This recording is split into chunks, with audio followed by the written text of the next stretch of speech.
ኦነግ በሰላማዊ መንገድ ትግል ለማካሄድ ወደ ኢትዮጵያ ከገባ አሁን ወደ 1 ዓመት ከ6 ወር ሆኖታል። በዚህ 1 ዓመት ከ6 ወር አዲስ የትግል ምዕራፍ ሊባል የሚችለው ወቅት የትግሉ ሂደት እንዴት አገኛችሁት? ስትገቡበት ከነበረው ሁኔታና አሁን የሆነ ካለው አጠቃላይ እይታው ቢገልጹልን። በአገራችን ደረጃ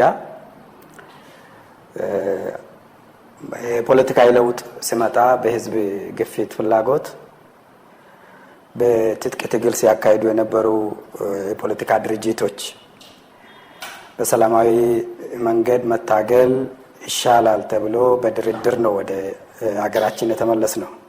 ኦፊሳችን ኤርትራ ነበር እና ሰራዊት ነበረን፣ ተዋጊ ሰራዊት ነበረን። ኤርትራ የነበረም ነበር፣ አገር ቤት የነበረም አለ። አጀማመሩ እንግዲህ በጣም ደስ የሚል ነው። ወደ አገር ቤት እስከገባንበት ጊዜ ድረስ መስከረም 5 ተከታትለ እንደሆነ መስቀል አደባባይ ህዝቡ በነጻነት አንዳንድ መለስተኛ እንቅፋቶች ቢኖሩትም ከፍተኛ የሆነ የህዝብ ቁጥር ተገኝቶ ሁለት አይነት ድጋፍ ነው ነበር እዛን ጊዜ። አንዱ የኦሮሞ ነጻነት ግንባር ድጋፍ፣ ሁለተኛው ሰላም መምጣቱ፣ በአገር ደረጃ የጦርነት ዘመን ማብቃቱ፣ በሰላም መንገድ ታግሎ ህዝብ የመረጠው አካል መንግስት እንዲሆን የኢትዮጵያ ህዝብ የኦሮሞ ህዝብ ደግሞ በተለየ ካለው ፍላጎት የተነሳ እንግዲህ የነበረውን ስሜትና የህዝብ ድጋፍ ተከታትላችሁ ከሆነ ታይቷል። እንግዲህ ይሄ በጎ ነገሩ ነው፣ ተስፋ ሰጪ ነው ነበረው። ግን አልቀጠለም። ወዳው ሳይቆይ ብዙ እንቅፋቶችና ፈተናዎች እያጋጠሙ መጡ በኦሮሚያ። የመጀመሪያው አስመራ በተስማማነው መሰረት መንግስት ቃሉን ማክበር አልቻለም። ሙሉ በሙሉ ማለት በሚቻል ደረጃ ክደት ፈጸመብን። ሰራዊቱ እንዴት ወደ ሰላማዊ መንገድ ይመለሳል? እንዴት ድርጅቱ በኦሮሚያም ይሁን በአገር ደረጃ በፈለገው ቦታ ህዝቡን ለማደራጀት፣ ለመቀስቀስ፣ አባላት ለመመልመል ቢሮዎችን ከፍቶ ካድሬዎቹ እንዴት በነጻነት ይንቀሳቀሳሉ የሚሉ ዝርዝር ነገር ተነጋግረን ነው መጣ ነው። ባንነጋገርም እነዚህ የራሳቸው ኖርም አላቸው። በሰላም ስትንቀሳቀስ በህገ መንግስቱ መሰረት የትም ቦታ ላይ ህዝብ መሰብሰብ፣ ማደራጀት፣ አባላት መመልመል፣ ማሰልጠን የሚከለክል ህግ የለም። የፍላጎት ጉዳይ ብቻ አይደለም፣ በህገ መንግስቱ የተደነገገ ነው። የታወቀ ኖርምም ነው። በሰላም ትታገላለህ ከተባለ ይሄ ነው። ሰራዊት ደግሞ ሁለት አይኖርም። ይሄም ኖርም ነው፣ በህገ መንግስቱ የሰፈረ ነው። ሰራዊት መኖር የሚችለው የመንግስት ብቻ ነው። ግን መሬት ላይ ያለ ሰራዊት፣ የኦነግ ሰራዊት እንዴት ይሆናል ይሄ የሚል በዝርዝር ተነጋገር። ይሄንን መንግስት ቃሉን ማክበር ባለመቻሉ የኤርትራው ሰራዊት ትጥቁን ፈቶ መጥቶ በተቻለ መጠን በተነጋገርነው መሰረት ተፈጻሚ ቢሆንም ኦሮሚያ ውስጥ የነበረው በተነጋገርነው መሰረት ተፈጻሚ ባለመሆኑ መንግስት ቃሉን ማክበር ባለመቻሉ ቃሉን ማክበር ብቻ አይደለም ተስማምተናል ወይስ አልተስማማንም የሚለው ራሱ ለህዝብ ጥያቄ መልስ መስጠት ባለመቻሉ ሰራዊቱና ኦነግ ተለያዩ። የኦሮሞ ነጻነት ግንባር ትግሉን በሰላም ይቀጥላል። ሰራዊቱ ካሁን በኋላ ለአባገዳዎችና ለኦሮሞ ህዝብ አሳልፌ ሰጥቻለሁ። የኦሮሞ ህዝብና የአባገዳዎች ከመንግስት ጋር ተነጋግረው ይሆናል የሚሉትን ያድርጉ በሚል ሰራዊቱና የኦሮሞ ነጻነት ግንባር ተለያዩ እና በተቻለ መጠን ኦፊስ መክፈት ጀመር። ዋና ኦፊሳችን አሁን ሂስቶሪካል የሆነው የጉለሌ የኦሮሞ ነጻነት ግንባር ቢሮ የነበረ አሁን እሱን መንግስት ሰጥቶን እዛ ነው ያለነው። እንግዲህ ከዛ ጊዜ ጀምሮ ከመጀመሪያ ጀምሮ እንቅፋቶች ገጠሙን። ከዛ በኋላ የኦሮሞ ነጻነት ግንባር ደጋፊዎች አባላት እየተሳደዱ ማሰር፣ ማሳደድ፣ ማስፈራራት እስከ ዛሬ ድረስ እየቀጠለ ነው። አሁንም ተስፋ አልቆረጥንም። በእያንዳንዱ ቦታ ላይ ቢሮን ከፍታለን፣ ይዘጋሉ፣ አባላቶች ይታሰራሉ፣ ከፍተኛ አመራሮች ይታሰራሉ። ሲታሰሩ በፍርድ ቤት ትዕዛዝ አይደለም፣ በህግ የተደነገገው የሰብአዊ መብት አያያዝ አይከበርም። ሰዎች ይንገላታሉ፣ ይዋረዳሉ እና የሰላማዊ ትግሉ ፈተና ውስጥ ነው ያለው። ባጭሩ እዚህ ላይ ነው ያለነው።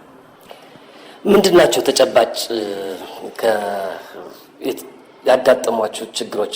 በተጨባጭ አንደኛ ነገር ስትገቡም ስምምነት ላይ ከመንግስት ስምምነት ላይ ደርሳችሁ እንደገባችሁ ነው የሚታወቀው። ግን ብዙ ጊዜ እንዲህ ይባላል እንጂ በይፋ በዚህ መሰረታዊ ጉዳዮች ላይ ተስማምተናል፣ እነዚህ ጉዳዮች ተግባራዊ መሆን አልቻሉ በሚል የሚጠቀሱ ነገሮች በብዛት አይሰሙምና ምንድናቸው? ሲጀመር ስምምነቱ ምንድን ነበር? እንቅፋት የሆነው ትልቁ ማነቆስ ምንድን ነው? እንግዲህ ወደ አስመራ ስምምነት መመለሰ ነው። እንደዛ ከሆነ ዶክተር ወርቅነህ ገበየሁና ኦቦ ለማ ናቸው የመጡት በመንግስት በኩል። በኦሮሞ ነጻነት ግንባር በኩል ቼርማኑን ጨምሮ ሊቀመንበሩን ጨምሮ እኔም ነበርኩበት። የቴክኒካል አድቫይዘር ሆኜ ድርድሩ ላይ ተገኝቻለሁ እና በመንግስት በኩል የተቀመጠ ቅድመ ሁኔታ የለም። ሰላማዊ ትግል የሚለው ቅድመ ሁኔታ አይደለም፣ ራሱ በህገ መንግስቱ የተደነገገ ነው እንጂ ቅድመ ሁኔታ አይደለም። በሰላም ታገሉ፣ በሰላም ግቡ ወደ ሀገራችሁ የሚል ይዘው መጡ። ተቀበል። በእኛ በኩል ያስቀመጥናቸው ነገሮች አሉ። አንደኛ ሰራዊቱ ምንድን ነው የሚሆነው? ትጥቅ ሲፈታ እንዴትስ ይፈታል? ይሄ ሂደት ነው። በአንድ ቀን ትጥቅን አውርድ አይባልም። መጀመሪያ ሰራዊቱ የኦሮሞ ህዝብ ሰራዊት ስለሆነ ያስታጠቀው፣ ያደራጀው፣ የሚቀልበው ሰው ራሱ የኦሮሞ ህዝብ ልጅ ስለሆነ ገብተን በጋራ ለኦሮሞ ህዝብ ይሄ ሰራዊት ምን ይሁን ብለን እናወያያለን። ይሄ ራሱ ሂደት ነው። ሰራዊት ይዘን መቀጠል እንደማንችል የታወቀ፣ ሁለት ሰራዊት አይኖርም። ግን ይሄ ሰራዊት ረጅም አመት 30-40 አመት ጫካ የነበረ ሰው አለ፣ እዛ ያረጀ ወጣቶች፣ ትናንሽ ልጆች አሉ። ይሄ ምን ይሁን ብለን ኦሮሞ ህዝብ ባለቤት ስለሆነ ለዚህ ጉዳይ የኦሮሞ ህዝብ አወያይተን ቴክኒካል ኮሚቴዎች፣ ይሄንን የሚጨርሱ ኃይሎች፣ በዚህ ጉዳይ ላይ ሙያ ያለው ሰው ኦሮሞ ይሁን አይሁን ባለሙያዎች አድርገን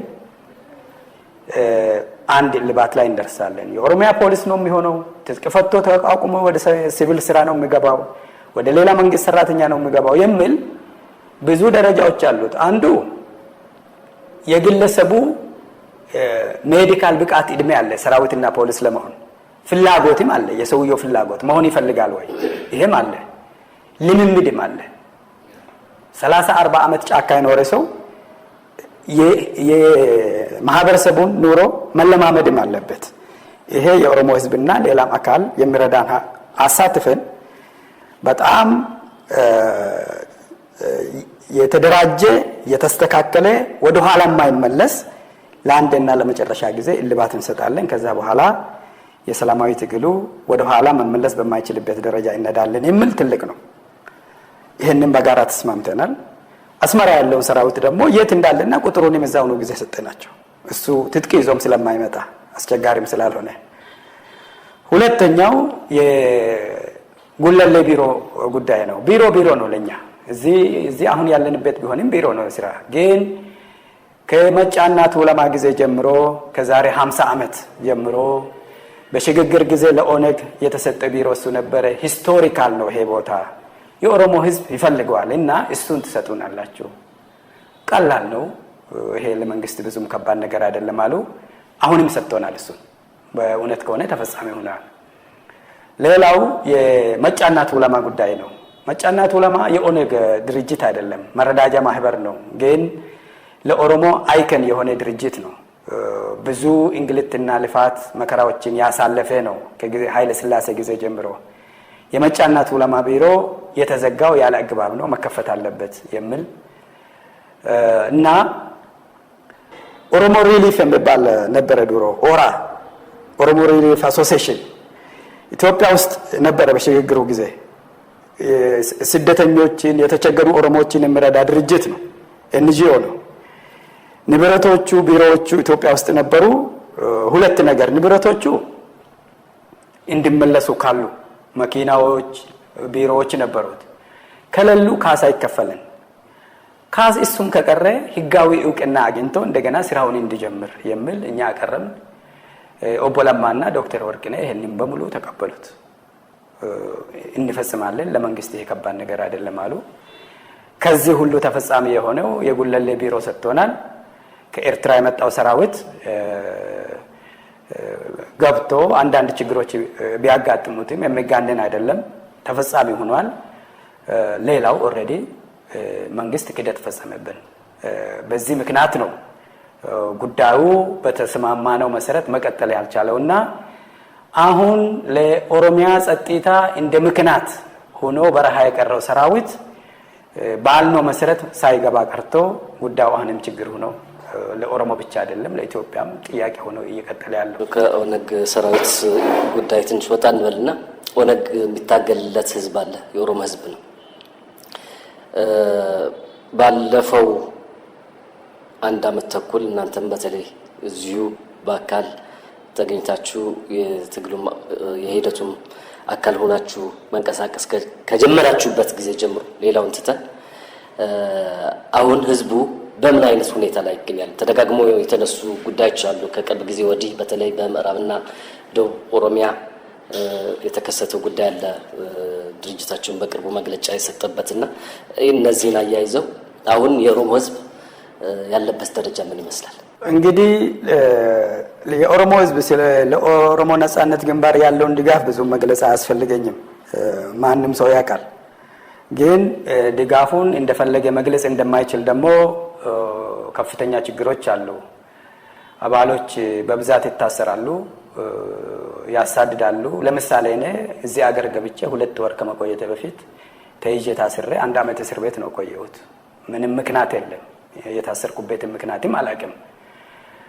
አሁን ኢትዮጵያ ባለን ዳታ መሰረት በኢትዮጵያ ውስጥ 23000 እስረኛ አለ። ከ23000 እስረኛ 17000 ኦሮሞ ነው። ይሄ በአንድ አመት ተኩል ውስጥ ነው። አብዛኛው የኦሮሞ ነጻነት ግንባር ደጋፊና አባል ሲሆኑ የካፋኦም አሉበት። የተወሰኑ የኦሮሞ ፌደራሊስት ኮንግረስ አባላትና ደጋፊዎችም አሉበት። እኛ እንሰጋለን። ምክንያቱም ያለፈውን ስርዓት ወቅሰናል። ባለፈው ለምሳሌ የኦሮሚያ ፕሬዝዳንት ኦቦ ሽመልስ አብዲሳ በሆነ ቴሌቪዥን ላይ ንግግር ሲያደርጉ ያለፈውን 27 አመት ኦሮሞ ሲኦል ውስጥ ነው ያለፈው ብሎ ሲገልጹ ነበር። ግን እጅግ የከፋ ውስጥ ነው ያለው አሁን፣ በጣም የከፋ ውስጥ። ምክንያቱም በግልጽ አካባቢዎችን ለይቶ ወለጋ፣ ምዕራብ ኦሮሚያና ጉጂ፣ ቦረና ጦርነት ታውጆ ምክንያቱ ጫካ የቀረው የኦሮሞ ነጻነት ሰራዊት ነው። ምክንያቱ ግን የምንገላታው ህዝብ ነው። ሰራዊት ለሰራዊት ሲጋጭ ብዙም እያየን አይደለም። ሰራዊት ከሰራዊት ሲዋጋ ብዙም እያየን አይደለም። ባለፉት 2 ወራት ቴሌፎን የለም፣ ኢንተርኔት የለም ወለጋ። በዚህ 2 ወራት 394 ሰው በመንግስት ጸጥታ ኃይሎች ምንም ከሰራዊቱ ጋር ግንኙነት የሌለው ሰው ተገሏል። በንብረት ላይ ብዙ ጉዳት ደርሷል። የታሰረ ሰው እንዳልኩህ ነው። ረሃብ አለ። ይሄ ጉጂና ቦረና ኦሮሚያ ወለጋ ላይ የሚደረገው ሌላውን ኦሮሞ ሰላም ነስቶታል፣ አስጨንቆታል። ከ2 ሳምንት ወዲህ እዚህ ቡራዩ እዚህ ፍንፍኔ ጎን ያለችው ከተማ እየሆነ ያለው ሰምተን አይተን አናውቅም። ማንንም ሰው ከአውቶቡስ አውርዶ ከመንገድ ሰብስቦ የመንግስት ጸጥታ ኃይል መደብደብ፣ ማሰር በግላጭ መብት ሆኗል። ጠያቂም የለውም፣ ምክንያቱም አይታወቅም። እና ረሃብ አለ፣ ጦርነት አለ፣ በቂ ሕክምና የለም፣ በቂ ትራንስፖርት የለም። አሁን ቤተሰቦቻችን እኔ አጋጣሚ የወለጋ ልጅ ነኝ። ቤተሰቦቼ እንዴት እንዳሉ አላውቅም። ማወቅም አይቻልም። አንዱ ለአንዱ ታሞ መድረስ አይችልም፣ ለለቅሶ መድረስ አይችልም፣ መረዳዳት አይችልም። ይሄ በተግባር እንቅስቃሴው እዚህ ቦታ ላይ ይሁን እንጂ አብዛኛውን የኦሮሞ መሬት ስጋት ላይ ጥሏል፣ ያሳስበዋል፣ ያስጨንቀዋል። ሌላ አጀንዳ የለውም። የሚመጣው ጊዜ ረሃብ ደግሞ እጅግ ያሰጋል። ወለጋ ቡና መልቀም አይችልም፣ ማረስ አይችልም፣ የታረሰውን የተዘራው መሰብሰብ አይችልም። ከቤቱ ወጥቶ ቡና በባህሪው ጫካ ውስጥ ነው ያለው። ጫካ ከገባ ለኦሮሞ ነጻነት ሰራዊት ቀለብ አደረስክ ተብሎ መግደል መብቱ ነው። የጸጥታ ኃይል እስከ መግደል ድረስ መብቱ ነው። ኮማንድ ፖስት ተብሏል። ፓርላማ አላወጀም። ባለፈው ስርዓት ህገወጥ ነው እንኳን ብንል ለስሙም ቢሆን ፓርላማ ነው ይሄ ስቴት ኦፍ ኢመርጀንሲ የሚያውጀው። ፓርላማ አላወጀም። ግን ደግሞ ኮማንድ ፖስት ስር ነው አብዛኛው ኦሮሚያ ያለውና ያስፈራል። እንግዲህ በሰላማዊ መንገድ መታገል ማለት ፖለቲካዊ ችግሮች፣ አገራዊ ችግሮች በፖለቲካው መንገድ እና በምርጫ ወደሚፈታበት አካሄድ ሄዶ ተወዳድሮ ያሸነፈው ሀገር እንዲመራ ወይም ክልል እንዲመራ የሚፈቅድ ስርዓት ውስጥ መግባት ነው። አሁን እያሉኝ ባሉት ሁኔታ አሁን በቅርቡ በያዝነው ዓመት መጨረሻ ወር ላይ ምርጫ ይካሄዳል እየተባለ ነው እኛ ሀገር ውስጥ።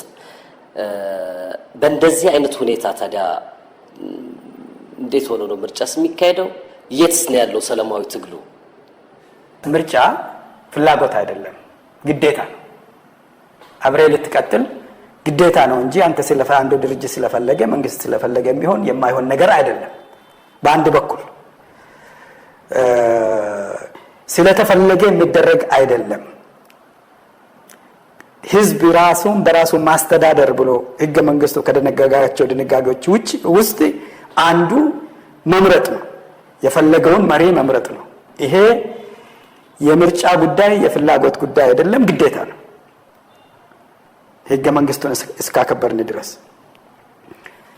በሌላ በኩል ደግሞ ምርጫ ለማካሄድ ሰላምና ደህንነት መኖር አለበት። ሰው ጦርነት ላይ መኖር የለበትም። ወታደር መጠበቅ የለበትም። ወታደር ከአደጋ ሊጠብቀው ይገባል እንጂ የጸጥታ ኃይል ህዝቡን ከውጭ ይሁን ከውስጥ ጥቃት ንብረቱን፣ ልጆቹን፣ አካባቢውንና ህይወቱን ከአደጋ መጠበቅ አለበት እንጂ በሩ ላይ ቆሞ ህዝቡን መጠበቅ የለበትም። የጸጥታ ኃይሉ የገበሬው ይሁን የነጋዴ፣ የመምህሩን፣ የማንም የሀብታም ይሁን የደሃ ብረቱን ይዞ በሩ ላይ ቆሞ ብረቱን ወደ ውጭ እንጂ ወደ ኗሪው ወደ አባቱ ወደ እናቱ አፈሙዝ አዙሮ ህዝቡን መጠበቅ የለበትም። ምርጫ ሊኖር ከሆነ በብረት ኃይል ስር ምርጫ ሊደረግ አይችልም። ስጋት ያለበት፣ ስጋት ማለት ጦርነት ብቻ አይደለም፣ ጸጥታ ብቻ አይደለም። በሽታ ስጋት ነው፣ ረሃብ ስጋት ነው። ማንም ፖሊስ እንደፈለገ ይዞ የሚያስር ከሆነ ስጋት ነው። ስጋት ያለበት፣ ስጋት ያደረበት ሰው የፈለገውን ይመርጣል ብሎ አይጠበቅም። ይሄ በምርጫው ላይ የተደቀነ አደጋ ነው። በሌላ በኩል ምርጫው በመንግስት በኩል አይፈለግም። አሁን ገዢ ፓርቲ ብልጽግና ነው እንደዚህ መሰለኝ። ባይመረጥም ነኝ ብሏል፣ ገዢ ነኝ ብሏል። ህዝብ ግን አልመረጠውም። ገዢ ነኝ ብሏል። ኢህአዴግ ራሱን አክስሟል። ምርጫው እንዴት ነበረ፣ ምን ጉድለቶች ነበሩት ብለን እሱን ትተን ለታሪክ አሁን ያለው ፓርላማ በኢህአዴግ ዓላማዎች ነው አይደል የተወዳደረው። ኢህአዴግ ዓላማዎችን አሳካለሁ፣ ይሄ ዓላማ ደግሞ ይጠቅምሃል ብሎ ነው ለህዝቡ እየቀሰቀሰ የተመረጠው። ፓርላማው ኢህአዴግ ነው፣ ገዢ ፓርቲ ደግሞ ብልጽግና ነው። እዚህ ጋር እንደ እኔ ፖለቲካ ብዙም አላውቅም። ከህገ መንግስቱ አኳያ እንዴት ነው የምታየው? ፓርላማውና ገዢው ፓርቲ ምን አይነት ዝምድና ነው ያላቸው? የዓላማ አንድነት አላቸው ወይ የሚሉ ጥያቄዎች አሉ። እነዚህ በሙሉ ምርጫውን አደጋ ላይ የሚጥሉ ናቸው። ከዚህ በስተጀርባ ደግሞ እጅግ በጣም የሚያሰጋና አደገኛ ሁኔታ አለ። እኛም እናውቀው። ብዙ ጊዜ እንዳልወስድብህ እንጂ ትንሽ ወደ ኋላ ተመልሼ የዛሬ 7 ዓመት አስመራ ደራሲ ተስፋዬ ገብረአብ ጓደኛዬ ነው። ኤርትራዊው ይሄ ቢሾፍቱ ተወልዶ ያደገው ከአንድ የጂ7 አባል ጋር ያገናኘኛል። ይሄ ጂ7 አባል አንድ ዶክመንት ይዞ ዋናው ኦሮሞ ነጻነት ግንባር ላይ ጫና መፍጠር ነው። አስመራ ቢሮ እንዲዘጋ የኦሮሞ ነጻነት ግንባር አባላት በአውሮፓና በአሜሪካ በአስመራ ፓስፖርት እንዳይንቀሳቀሱ ጫና መፍጠር። እሷን ፓርቲ ነው ነገረኝ። ብዙ ነው። ምንድነው የምለው የኢትዮጵያ ሕዝብ 12 ሚሊዮን ነው ይላል። እኔ እናንተ የምናውቀው አሁን 110 አካባቢ ነው አይደል የሚባለው። እነሱ ቃል በቃል የኢትዮጵያ ሕዝብ ቁጥር 12 ሚሊዮን ነው። ይሄ ግንቦት ሰባት ማለት ነው። እንዴት አልኩ። ይሄ 12 ሚሊዮን ኦሮሞ ነኝ አይልም፣ ሀዲያ ነኝ፣ ከምባታ ነኝ፣ ትግራዋይ ነኝ አይልም፣ አማራ ነኝ አይልም፣ ኢትዮጵያ ነኝ ይላል። የኢትዮጵያ ሀብት አብዛኛው በእነዚህ እጅ አለ። ከኢትዮጵያ ሕዝብ አብዛኛው የተማረው ይሄ ኃይል ነው። ኢትዮጵያን የመግዛት ስነ ልቦናም አላቸው። በዲፕሎማሲ ውጭ ሀገር ሌላ ኢትዮጵያን አሁን መሰሶ ሆኖ ተሸክሟት ያሉት እነዚህ ናቸው። ኦነግ ከነዚህ ጋር ነው የሚታገለው፣ እነዚህን አይችልም ብሎ ለኤርትራ መንግስትም ለማሳመን አና ጎመዝ የምትባለው አውሮፓ ፓርላማ ውስጥ ደግሞ እነሱ ወዳጅ በሷ በኩል የአውሮፓ ህብረት ላይ ጫና ለመፍጠር ኦነግን አይሶሌት ለማድረግ አላማቸው ደግሞ በዛ ለመቀጠል እና አስደንጋጭ ነበር። ይሄኛው ግንቦት 7 ጂ7 ወደ ኢዜማ ተቀየረ። ኢዜማ ሆኖ ሙሉ በሙሉ የመንግስት አማካሪ ሆነ። ብልጽግናና ኢዜማ ድንበራቸው እስከማይታወቅ ድረስ ምንድነው ድንበራቸው አላውቅም ነው። እሱ ራሱ ብልጽግና ሆነ። መሰረታቸው ኢያፓ ናቸው። ከዛ ነው የምነሳው። እነዚህ በመንግስት እውቅና ይሁን ከመንግስት እውቅና ውጪ ይሁን አላውቅም፣ ህገ መንግስቱን 75% አሻሽሎ ጨርሷል። ህገ መንግስቱ ላይ ኦሮሞ አሁን አርቲክል 39 ነው እሱን ይቀይራሉ። እነሱ መሬት ጉዳይ ላይ ነው ያተኮሩት። መሬት መሸጥ መለወጥ አለበት። መሬት መሸጥ መለወጥ ከተፈቀደ ይሄ ገንዘብ ያለው 12 ሚሊዮን ህዝብ ፈርታይል የተባለው የኦሮሚያ መሬት ይገዙና መሬት ከሌለህ ምንም የለህም ማለት ነው አይደለም። ከፈለገ ከመሬት የተነስ ሊልህ ይችላል። በቀጥታ ይሁን በተዘዋዋሪ የኦሮሞ ህዝብ የነሱ ባሪያ ይሆናል። የኦሮሞ ህዝብ ትግል ከነዚህ ጋር ነው እየተጋፈጠ ያለው። የኢትዮጵያ ህዝብ ማወቅ አለበት። እነዚህ ማንንም የኢትዮጵያ ህዝብ የማይወክሉ አደገኞች ናቸው። ቃል በቃል ትምክህተኞች ናቸው። ደርግ ትርፍ መሬትና ትርፍ ቤት ብሎ አከርካሪያቸውን መታ። ወያኔ በአቂሟ እነሱ እንዳይነሱ ወያኔ ብዬ ነው የምጠራው። ሌሎቹ እንደ ስድብ ሊወስዱት ይችላሉ። እኔ አብዮት ማለት እንደሆነ ስለማቅ ነው እንደዛ ነው ስለምላቸው ጓደኞቼንም ዋናው አቂም ቢሆንም ኢህአዴግም እነዚህ ተነስቶ ወደ ስልጣን እንዳይመጡ የቻለውን ያህል አደረገ። እነዚህ ናቸው አሁን ያለውን ተጨባጭ ሁኔታ ተጠቅመው አብዛኛው የኢትዮጵያን የመሬት ስሪት ወደ ኃይለ ሥላሴ ዘመን ርስትና ጉልት ወደሚባለው ዘመን ሰሜን ኢትዮጵያ ርስት ነበር። ኦሮሚያ በጉልት ነው የምተዳደረው የነበረው አይደለም። በታሪክ ነው የምናውቀው፣ አልደረስንበትም። ወደዛ ዘመን ለመመለስና የፌደራሊዝም የሚባለውን ራስን በራስ ማስተዳደር የሚባለውን አደጋ ላይ በመጣል ብሔርተኝነት፣ ማንነት፣ ቋንቋ በክልል መተዳደርን አፈርድሜ አብልቶ በብሔርተኝነት ላይ ልሙጥ ኢትዮጵያን ለመገንባት የታሰበ ብልጽግናም ተቀብሎት የሚሄደው የኢትዮጵያን ሰላማዊ ትግል ምርጫ ምን ምለውን ኦሬዲ አደጋ ላይ ጥሎታል። ምርጫ ግን እንዳልኩ የፍላጎት ጉዳይ አይደለም። በአንድ በኩል የፍላጎት ጉዳይ አይደለም፣ ግዴታ ነው። በህገ መንግስቱ ድንጋጌዎች ላይ የተደነገጉ ናቸው። በሌላ በኩል ደግሞ እነዚህ ጋሬጣዎች አሉ። በጣም አስቸጋሪና አስፈሪ ጉዳዮች አሉ ማለት ነው።